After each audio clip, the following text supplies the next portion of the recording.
手前の角ですね。向こう側。とにかくよっぽど辛かったんだろうなと。2018年8月、部活の上級生からのいじめを苦に駅のホームから電車に飛び降りた中学2年生の永石ひなさん。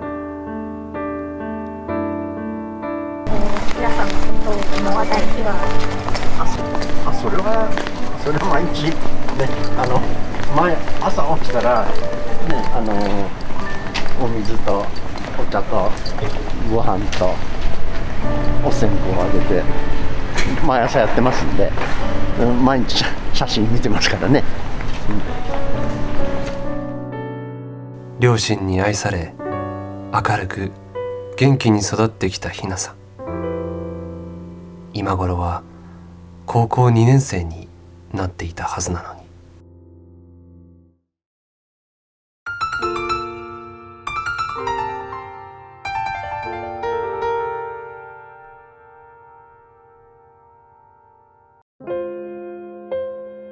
ずっと言っていなかったからここで言うけど、中1の時学校に行かなくなったのは部活が理由です。なぜか途中からみんなが私を避けて、ずっと部活で仲良くしてた子に無視されたり、先輩と揉めたりした時も誰も助けてくれなかったな。ツイッターから始まった部活の先輩からのいじめ。親しかった友達にまで無視をされ、ひなさんは不登校になってしまいました。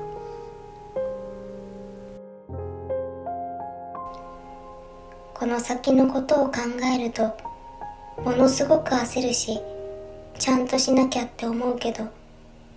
思ってるだけで何もできない。毎日早く死にたいって思ってた。ひなさんの死後、八王子市の教育委員会はいじめが不登校の原因になったことは認めたものの、自殺との関連性はないという報告書を公表します。その理由は、いじめ発生から亡くなるまで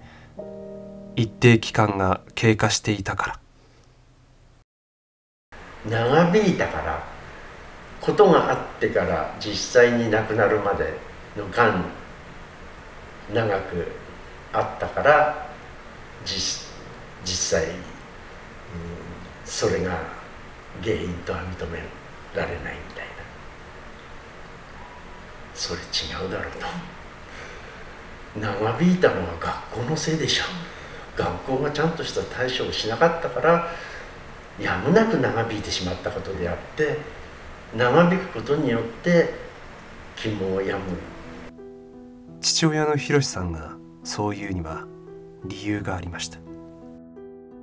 学校は行かなければいけないっていうのは本人は十分分かってるんで、学校を行くためにはもう仕方なくその陸上部に行かなければっていうふうに思ったらしく、顧問にいろんな理由をつけてとにかく辞めたいと、辞めさせてくれと言ってたらしいんですけど、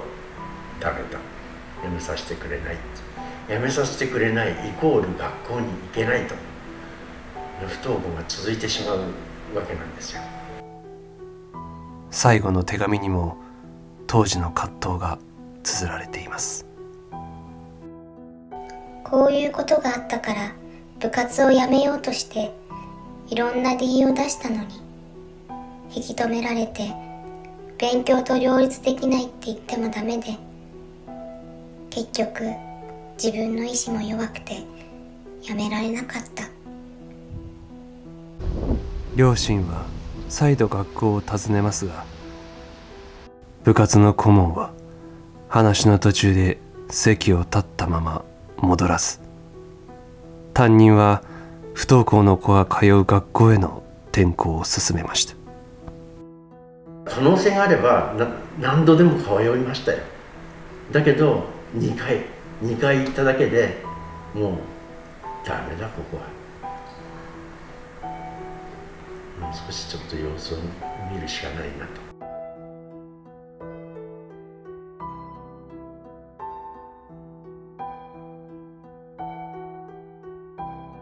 現校長が来るたび何か言ってくださいって。だから何かって何なんですか、要求をしてくださいって言うんですよね。要求って何ですかって言ったら、だから例えば金銭だったりとかとか言うんですよ。ってこっちからなんかそんなことを今ここで言うのってどうなのって思ったんですけど、あまりにもしつこく言うのでね、普通だったらなんとかのお祝い、成人式のお祝いだったりね、結婚式だったか、そういったので費用がかかる。ところがこんなに早い時にね亡くなって、もう葬式は出さなきゃいけない。そんなんだってね300万400万かかっちゃったんですよ。そういうね費用って、そんなことこちらも思ってもみない、そういう金額は確かにかかりましたよ。分かりました、そしたらじゃあそういったのを言ってくださいって言うんですよ。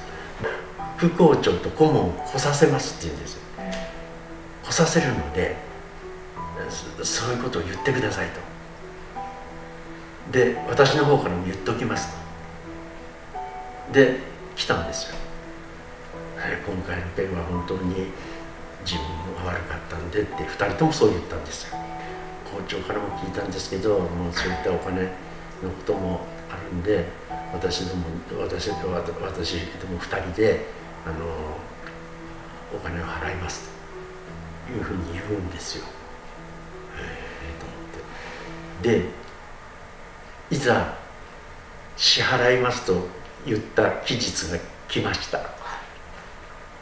その日に来たんですけど、と同時に教育委員会の人間とかぞろぞろ来るんですよ。何事って。そしたらこう言うんですよ。こういった案件に関してのことに関しては、個人が先生だったりそういった教師個人が金銭で解決するなんていうことはないんですよっ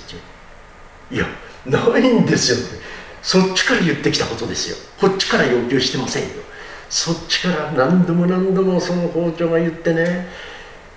その時その日はもう私はもう笑うどころかもう涙がボロボロ出てきて、その後あの時の話って録音してませんよねとか、録音してたんですかとか聞いてくるんですよ。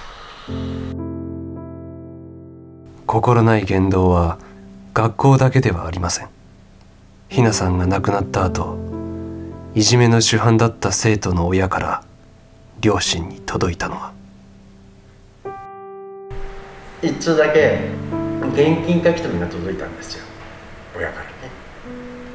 何かも書いてあって、で現金書き留めなんで、まあお金でも入ってるのかなぐらいは察しますよね。何も書いてないです。何も手紙等書いてなくて、入ってたのが5000円。わざわざ現金書き留めで送ってきたのが手紙なしの5000円。まあこちらとしてはこのしないよりはした方がいいだろうみたいな、気持ちとして受け取れる内容じゃないですよね。ただそれ見たらふざけてるとしか思えないですよね。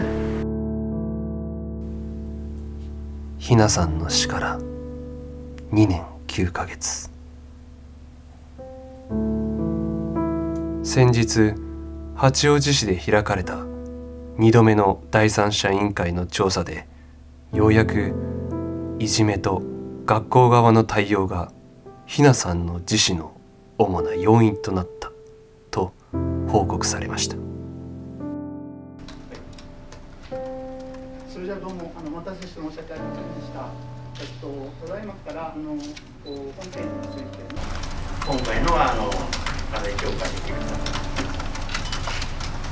よく調べていただけて、しっかりその時その時の気持ちだったり、そういう形でよく調べていただけたので、気持ちとしては少しはすっきりしております。永井さんはずっと第2第3のひなさんを生まないためにっておっしゃってきたと思うんですけども、今の学校は第2第3のひなさんが生まれない状況だって自信持って言える状況ですか？全くないですね。というのも実は同じように今現在不登校今現在の不登校で要はひなが亡くなった時からずっと同じように不登校での、親御さん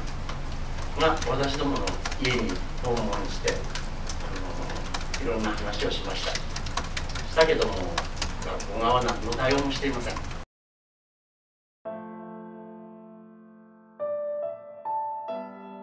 もっと不登校に優しい世界だったらなって甘えて思ってしまうこともあります。義務教育って大切なことわかるけど、学校に行かなきゃダメかな、塾とかじゃダメなのかなって思う。でもお父さんは私に学校毎日ちゃんと行ってほしかったよね。行けなくてごめんなさい。ここまで育ててくれてありがとう。長生きちゃんとしてね。ひなさんが残した不登校に優しい世界だったらな、その意味を父親は不登校にならざるを得なかったことを解決してくれる学校だったり社会だったりって大人たちだったりっていうことを言ってると思うんですよ。二度とひなさんのような犠牲が生まれないように、今いじめや不登校に苦しんでいる少年少女の声に私たちは耳を傾け続けます。